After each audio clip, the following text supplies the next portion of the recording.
ناظرین، رمضان المبارک اسلامی سال کا 9واں مہینہ ہے جس کے روزے تمام مسلمانوں پر فرض کیے گئے ہیں۔ ماہ رمضان نہایت فضیلت والا مہینہ ہے جو نہ صرف مسلمانوں کے لیے عبادات کا موقع ہے بلکہ اس ماہ میں کئی ایسے واقعات بھی پیش آئے جن کی وجہ سے اس مہینے کی اہمیت اور بھی بڑھ جاتی ہے۔ تو آج کی اس ویڈیو میں ہم آپ کو رمضان المبارک میں پیش آنے والے 10 ایمان افروز اور انتہائی اہم اسلامی واقعات کے بارے میں بتانے جا رہے ہیں جو کہ یقیناً آپ کے علم میں اضافہ کریں گے۔ نمبر 1، نزول تورات۔ ناظرین، اللہ رب العزت نے انسانوں کی ہدایت اور رہنمائی کے لیے جو 4 آسمانی کتابیں نازل کی وہ سب رمضان المبارک کے مہینے میں ہی نازل ہوئی۔ ماہ رمضان کی 2 تاریخ کو حضرت موسیٰ علیہ السلام پر تورات نازل کی گئی۔ تورات کے لغوی معنی قانون کے ہیں۔ موجودہ بائبل کے پرانے عہد نامے کی پہلی 5 کتابوں کے مجموعے کو تورات کہتے ہیں۔ حضرت موسیٰ علیہ السلام خدا کے برگزیدہ پیغمبروں میں سے ایک تھے۔ آپ کے بھائی ہارون علیہ السلام کو بھی خدا نے نبوت کا درجہ عطا کیا تھا۔ قرآن مجید میں حضرت موسیٰ علیہ السلام کو کلیم اللہ کہہ کر بھی مخاطب کیا گیا ہے۔ حضرت موسیٰ علیہ السلام کی جب پیدائش ہوئی تو اس وقت مصر پر حکمران فرعون رامیسس دوم کے حکم سے مصر میں پیدا ہونے والے ہر لڑکے کو قتل کر دیا جاتا تھا، اور اس کی وجہ یہ تھی کہ فرعون کو ایک نجومی نے بتایا تھا کہ بنی اسرائیل میں ایک لڑکا پیدا ہوگا جو کہ تمہارے اقتدار کے زوال کا سبب بنے گا۔ حضرت موسیٰ علیہ السلام کی پیدائش کے کچھ دن تک تو آپ کی والدہ نے آپ کو چھپائے رکھا۔ بعد ازاں آپ کی والدہ نے آپ کو صندوق میں ڈال کر دریائے نیل میں بہا دیا۔ یوں صندوق بہتا ہوا شاہی محل جا پہنچا جہاں محل کی کچھ عورتوں نے حضرت موسیٰ علیہ السلام کو صندوق سے باہر نکال لیا۔ فرعون کی بے اولاد بیوی حضرت آسیہ سلام اللہ علیہا نے اس بچے کو دیکھا تو ان کی ممتا جاگ گئی اور انہوں نے اسے اپنا بیٹا بنا لیا، اور یوں نجومی نے جس خطرے سے فرعون کو آگاہ کیا تھا وہ فرعون کے اپنے ہی گھر میں پرورش پانے لگا۔ یہ خدا کا حکم تھا۔ اپنی نوجوانی میں حضرت موسیٰ علیہ السلام نہایت وجیح اور طاقتور تھے۔ حضرت موسیٰ علیہ السلام ایک بار سفر کے دوران آگ لینے کے لیے کوہ طور پر جا پہنچے اور یہیں پر اللہ تعالیٰ نے آپ سے کلام کیا اور آپ کو نبوت سے سرفراز فرمایا۔ یہ رمضان المبارک کی 2 تاریخ تھی۔ یہیں سے اللہ رب العزت نے اپنے پیغمبر حضرت موسیٰ علیہ السلام پر تورات نازل فرمانا شروع کی۔ نمبر 2، وصال سیدہ فاطمہ الزہرا سلام اللہ علیہا۔ ناظرین، فاطمہ بنت محمد بن عبداللہ جن کا معروف نام فاطمہ الزہرا ہے، حضور نبی کریم رؤوف الرحیم امام الانبیاء جناب محمد رسول اللہ صلی اللہ علیہ وآلہ وسلم اور حضرت ختیجہ بنت خویلد رضی اللہ تعالی عنہ کی بیٹی تھی۔ تمام مسلمانوں کے نزدیک آپ ایک برگزیدہ ہستی ہیں۔ آپ کی پیدائش 20 جمادی الثانی بروز جمعہ بوسط کے 5ویں سال مکہ مکرمہ میں ہوئی۔ آپ کی شادی حضرت علی ابن ابی طالب رضی اللہ تعالی عنہ سے ہوئی جن سے آپ کے 2 بیٹے امام حسن علیہ السلام اور امام حسین علیہ السلام اور 2 بیٹیاں سیدہ زینب اور ام کلثوم پیدا ہوئیں۔ آپ کی وفات اپنے والد امام الانبیاء جناب محمد رسول اللہ صلی اللہ علیہ وآلہ وسلم کے وصال کے کچھ ماہ بعد رمضان کی 3 تاریخ سن 632 عیسوی میں ہوئی۔ نمبر 3، وفات سیدہ ختیجہ بنت خویلد رضی اللہ تعالی عنہا۔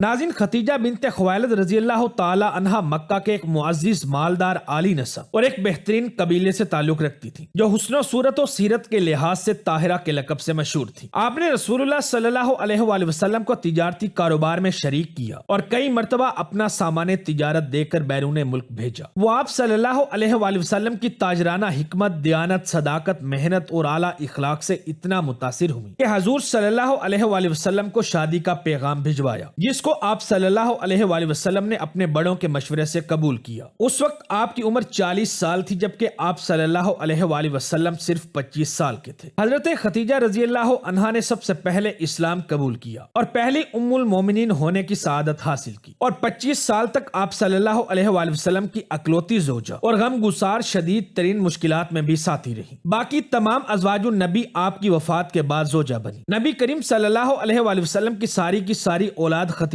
رضی اللہ تعالی عنہا سے پیدا ہوئی، اور صرف ابراہیم علیہ السلام حضرت ماریہ قبطیہ رضی اللہ تعالی عنہ سے تھے جو اسکندریہ کے بادشاہ اور قبطیوں کے بڑوں کی طرف سے نبی کریم صلی اللہ علیہ وآلہ وسلم کو بطور ہدیہ پیش کی گئی تھی۔ حضرت ختیجہ الکبریٰ رضی اللہ تعالی عنہا کی وفات 10 رمضان المبارک سن 1090 کو ہوئی۔ نمبر 4، نزول انجیل۔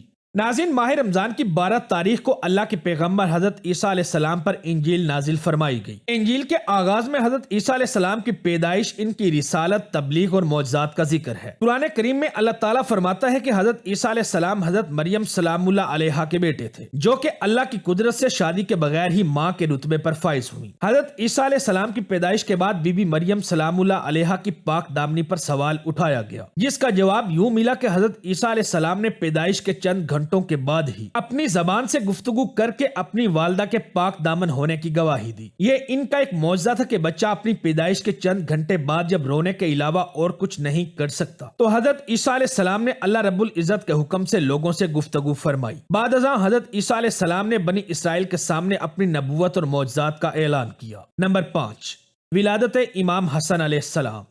حسن بن علی بن ابی طالب 15 رمضان سن 3 ہجری کو مدینہ منورہ میں سورہ کوثر کی پہلی تفسیر بن کر صحن علی المرتضیٰ اور خاتون جنت سیدہ فاطمہ الزہرا کے گھر میں تشریف لائے۔ آپ صلی اللہ علیہ وآلہ وسلم کے لیے امام حسن علیہ السلام کی آمد بہت بڑی خوشی تھی، کیونکہ جب مکہ مکرمہ میں آپ صلی اللہ علیہ وآلہ وسلم کے بیٹے یکے بعد دیگرے رحلت فرماتے رہے تو مشرکین طعنے دیتے اور آپ کو بڑا صدمہ پہنچتا۔ مشرکین کو جواب دینے کے لیے قرآن مجید میں سورہ کوثر نازل ہوئی، جس میں آپ کو خوشخبری دی گئی کہ خدا نے آپ کو کثرت اولاد عطا فرمائی ہے اور مقتون نسل آپ نہیں بلکہ آپ کا دشمن ہوگا۔ دنیا میں ہر انسان کی نسل اس کے بیٹے سے ہوتی ہے، لیکن کائنات کی اشرف ترین ہستی آپ صلی اللہ علیہ وآلہ وسلم کی نسل کا ذریعہ آپ کی بیٹی سیدہ فاطمہ الزہرا یعنی امام حسن اور امام حسین علیہ السلام کو قرار دیا گیا۔ نمبر 6، غزوہ بدر اور فتح مکہ۔ ناظرین، اسلام کی پہلی ریاست مدینہ کو قائم ہوئے ابھی دوسرا سال تھا کہ کفار مکہ نے اس ریاست اور مسلمانوں کو صفحہ ہستی سے مٹانے کا ناپاک ارادہ کیا اور 1000 سپاہیوں کا لشکر ابو جہل کی سربراہی میں حملے کے لیے نکلا۔ مسلمانوں کو کفار کے اس ارادے کا پتہ چلا تو 313 مسلمانوں پر مشتمل دستہ جناب محمد رسول اللہ صلی اللہ علیہ وآلہ وسلم کی قیادت میں رمضان المبارک سن 2 ہجری کو میدان بدر پہنچا۔ یہ 17 رمضان کا دن تھا۔ اللہ رب العزت کی تائید اور نصرت سے اپنے سے 3 گنا بڑے دشمن کی فوج کو شکست سے دوچار کیا۔ اس عظیم ترین فتح کا ذکر قرآن مجید فرقان حمید میں موجود ہے اور اسی ماہ مبارک میں فتح مکہ کا واقعہ بھی پیش آیا، جس نے آگے چل کر دنیا بھر کی تہذیب و تمدن پر نمایاں ترین اثرات مرتب کیے اور اسلامی طرز حکومت کی بنیاد پڑی۔ یہ واقعہ بعض مورخین کے مطابق 17 اور بعض کے مطابق 20 رمضان المبارک کو پیش آیا۔ نمبر 7، وفات حضرت عائشہ صدیقہ رضی اللہ تعالی عنہا۔ ناظرین، سیدہ عائشہ صدیقہ رضی اللہ تعالی عنہا حضور صلی اللہ علیہ وآلہ وسلم کی زوجہ اور سیدنا ابو بکر صدیق رضی اللہ تعالی عنہ کی بیٹی تھی۔ سن 58 ہجری کے ماہ رمضان میں حضرت عائشہ صدیقہ رضی اللہ تعالی عنہا بیمار ہوئی تو آپ نے وصیت کی کہ آپ کو امہات المومنین اور رسول اللہ صلی اللہ علیہ وآلہ وسلم کے اہل بیت کے پہلو میں جنت البقیع میں دفن کیا جائے۔ ماہ رمضان کی 17 تاریخ منگل کی رات ام المومنین سیدہ عائشہ نے وفات پائی۔ آپ 18 سال کی عمر میں بیوہ ہوئی۔ وفات کے وقت آپ کی عمر 66 برس تھی۔ حضرت ابو ہریرہ رضی اللہ تعالی عنہ نے حضرت عائشہ صدیقہ رضی اللہ تعالی عنہا کی نماز جنازہ پڑھائی۔ نمبر 8، نزول زبور۔ ناظرین، یہ کتاب اللہ کے پیغمبر حضرت داؤد علیہ السلام پر نازل ہوئی۔ اپنے مضمون کے لحاظ سے یہ نغمات الہی کا مجموعہ ہے جنہیں مزامیر کہا جاتا ہے۔ اللہ کے پیغمبر حضرت داؤد علیہ السلام جب زبور کی تلاوت کیا کرتے تو چرند پرند اکٹھے ہو کر سنتے تھے۔ بائبل کے مجموعہ صحائف میں زبور کے نام سے جو کتاب اس وقت شامل ہے اس میں 5 دیوان اور 150 مضامین ہیں جن میں آسمانی کلام کی شان ہر صاحب ذوق محسوس کر سکتا ہے۔ انجیل کی طرح یہ بھی ایک صحیفہ حکمت ہے۔ اللہ تعالیٰ کی نازل کردہ ایک کتاب کی حیثیت سے قرآن مجید اس کی تصدیق بھی کرتا ہے۔ زبور رمضان المبارک کے مہینے میں 18 رمضان کو اللہ کے پیغمبر حضرت داؤد علیہ السلام پر نازل ہوئی۔ ویڈیو اچھی لگے تو دوستوں کے ساتھ فیس بک، واٹس ایپ اور دیگر سوشل میڈیا سائٹس پر بھی شیئر کریں۔